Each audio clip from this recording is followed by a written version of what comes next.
Hi, it's your coach Joe Lucas, and welcome to your Monday, July 24th Brain Food. Hey, hope you had a great weekend, and I don't know about you, but I'm having a crazy busy, which is a good thing week. A lot of calls, a lot of helping advisors, and also we're going to be hosting on Thursday our July Ask Coach Anything or ACA call. So you may want to go check that out on Practice Power Academy. This past Friday, I was in Atlanta, Georgia, with my Magellan Mastermind group, and one of the topics that I brought up to the group, something that's been very, very important to me the last, well, let's say 45, 60 days, is failure, the topic of failure. And as I think as an industry, for sure, as a society, most likely, we have this stigma, if you will, towards failure. And what happens is, most human beings, if you think about this, is we are pre-programmed not to fail. And let me explain what I mean by that. Way back when, right, in the when man started to first walk the earth, or women too, right, is what was failure back then? Hundreds of thousands of years ago, what was failure? It was death, right? Death because of war, death because of animals, disease. Bottom line is death. So I do believe that all human beings have this pre-programming defense mechanism to avoid failure, right? Kind of keeps us safe, right? It's our safe zone, if you will. But here's the interesting part. When's the last time you sat there with yourself and consciously asked this question? What is failure? Like, how would you define it? So one of the things I did in Atlanta on Friday with the group is I asked them, hey, how do you define failure to yourself? And really think about that, and really, take that moment and what comes to your mind first. And what was very interesting to me, and by the way, I had this too, so this is like a personal journey for me also. When you define failure as, i.e., not achieving your goals, or not getting your desired outcome, or not being successful, or not reaching this, or making this happen, what happens is, as a defense mechanism, your brain goes, whoa, whoa, whoa, we have a risk here. This is not what we want. So let's go figure something out. So what do we figure out? We figure out how to surf the internet. We figured out how to watch TV. We figured out all these other strategies. If you really think about it, when people say that they have procrastination issues, procrastination is nothing more than a strategy that we use consciously and subconsciously to avoid doing the things that are quote unquote risky to us, right?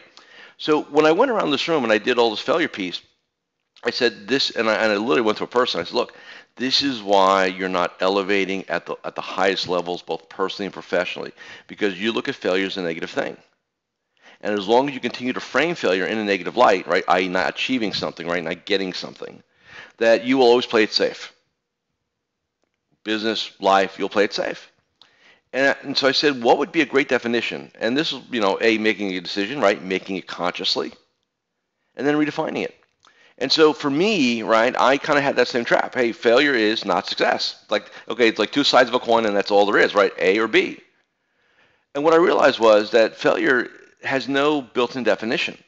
You're not born with a failure, a defining moment of what failure means to you. It's acquired over, time and being a child, and don't do this and don't do that and play it safe and don't go out in the rain, you'll get sick, and all these other things. And how it manifests in our business here in our industry is that we don't go for it. You don't follow up on prospects like you need to. You don't ask current clients for outside money. You may have somebody who's transactionally based, and you're afraid to go talk to them about becoming an advisory fee based, right? You're afraid to raise your fees. You're afraid to raise your service. It's because we play it safe, because we are afraid of failure. Because failure is genetically not a good thing. What would happen if you changed that?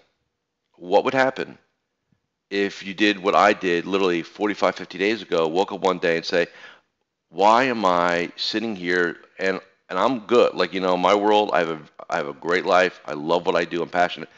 But am I really accomplishing everything I want to do? Am I playing small ball? And the answer is yes. And that was a very interesting revelation for me.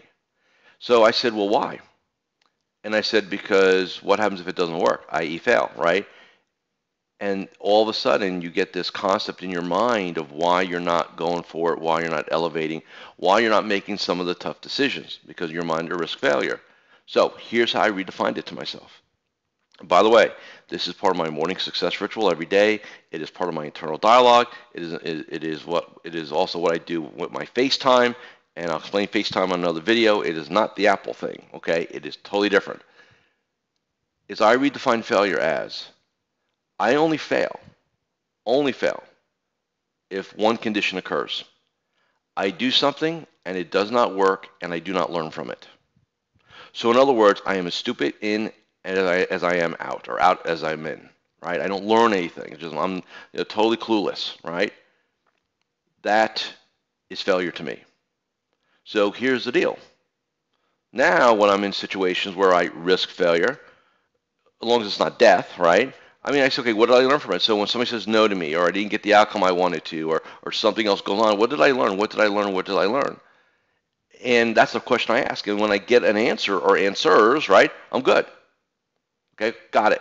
Let's not do that again, right? Next time out, we'll tweak it and we'll move forward. It has been one of the most liberating concepts I've had in a long, long time. It's almost like if you could take a pill, right, and not fear failure anymore, what would you do with your life? What would you do? And just think about that consciously for a second. If failure was no longer a part of who you are, what would you attempt to do? And a lot of us clinical guru types, or we talk about it. But what does it really mean? And what I'm saying to you, what it means is define it. You have 100% of the power to define it the way you want to define it. Nobody else. Nobody else has that control over you but you. But you got to claim that power. I missed it. I got it now. Big difference, right? Hey, enjoy your week. Thanks for listening. I'll see you. I'll pop it out some more brain foods over the next couple days, like I always do. And I'll be back here next Monday. Have a great week.